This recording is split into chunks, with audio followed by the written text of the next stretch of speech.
નમસ્કાર, આપ જોઈ રહ્યા છો ન્યૂઝ ફોર ઇન્ડિયા। વાત કરવામાં આવે સમાચારમાં તો સરહદી વિસ્તારમાં મોટા શહેરો જેવી અત્યાધુનિક સ્વાસ્થ્ય સુવિધાઓ મળી રહે તે માટે થરાદની નવીન ડિસ્ટ્રિક્ટ હોસ્પિટલનું ખાતમુહૂર્ત અને ભૂમિપૂજન ગુજરાત વિધાનસભાના અધ્યક્ષ શંકર ચૌધરી અને આરોગ્ય મંત્રી ઋષિકેશ પટેલના વરદસ્તે કરવામાં આવ્યું હતું। અંદાજિત રૂપિયા 54.16 કરોડના ખર્ચે સરહદી વિસ્તારમાં નિર્માણ થનારી આ હોસ્પિટલ આ વિસ્તારના લોકો માટે આધુનિક આરોગ્યની સુવિધાઓ જે છે તે પૂરી પાડશે। તો ખાતમુહૂર્ત પ્રસંગે મોટી સંખ્યામાં સરહદી વિસ્તારના આગેવાનો તેમજ સ્થાનિક લોકો જોડાયા હતા। આરોગ્ય મંત્રી ઋષિકેશ પટેલે હોસ્પિટલના ખાતમુહૂર્ત પ્રસંગે રાજ્યની સાથે બનાસકાંઠા જિલ્લાની વાત કરવામાં આવે તો બનાસકાંઠા જિલ્લામાં સૌથી વધુ આરોગ્ય સુવિધાઓ જે છે તે અંગે રજૂઆત કરવામાં આવી હતી અને તેઓએ જણાવ્યું હતું કે થરાદમાં નિર્માણ થનારી આ હોસ્પિટલ સરહદી 8 તાલુકા અને પડોશી રાજસ્થાન રાજ્ય માટે આરોગ્ય સુવિધાની સંજીવની પુરવાર થશે। આ સમગ્ર હોસ્પિટલની તમામ બાબતોમાં અધ્યક્ષ શંકર ચૌધરીએ માર્ગદર્શન આપ્યું। આજે ગુજરાત સરકાર વડાપ્રધાન નરેન્દ્ર મોદીની પ્રેરણા અને મુખ્યમંત્રી ભૂપેન્દ્ર પટેલના માર્ગદર્શનથી ગામડાઓ સુધી આરોગ્યની સુવિધાઓ પૂરી પાડી રહી છે અને ગુજરાતમાં આયુષ્યમાન કાર્ડ થકી 10 લાખ સુધીની આરોગ્ય સુવિધા નાગરિકોને મળી રહે છે। તો રાજ્યમાં 2.40 કરોડ પીએમજેવાય કાર્ડ નાગરિકોને આરોગ્ય સુરક્ષા કવચ પૂરું પાડી રહ્યા છે। બનાસના લોકો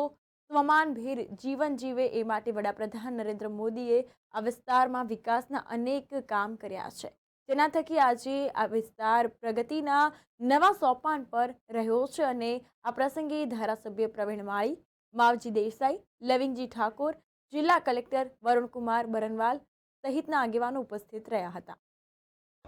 આજે થરાદમાં જિલ્લા કક્ષાની હોસ્પિટલ આશરે 55 કરોડના ખર્ચે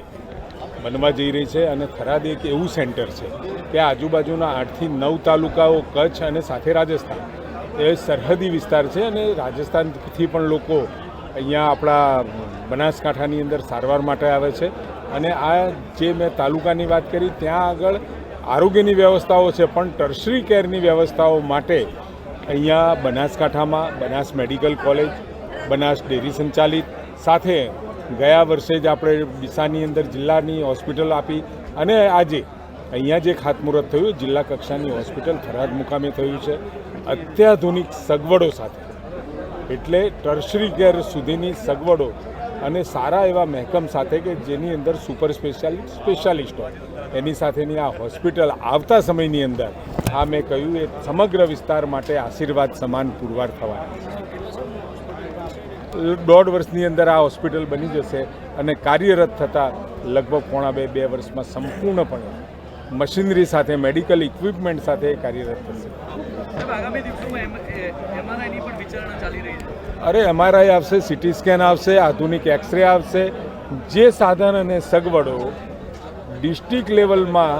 મળવી જોઈએ એના કરતાં પણ વધારે સાધન સંપન્ન આપણે આ હોસ્પિટલને કરવાના છીએ। કારણ કે આદરણીય શંકરભાઈ સાહેબે પણ આની અંદર ખૂબ વ્યક્તિગત રસ લઈ સુવિધાઓ કેવી હોવી જોઈએ, વેઇટિંગ કેવું હોવું જોઈએ, આદરણીય પરબત કાકાનો પણ એમાં સહયોગ રહ્યો કે ખૂબ ઝડપથી બને એમને પણ વાત કરી હતી, પરંતુ એ ખાતમુહૂર્ત કરવાનો સમય આજે આવ્યો છે અને લગભગ 1.5 વર્ષની અંદર જ આનું આપણે લોકાર્પણ પણ કરીશું।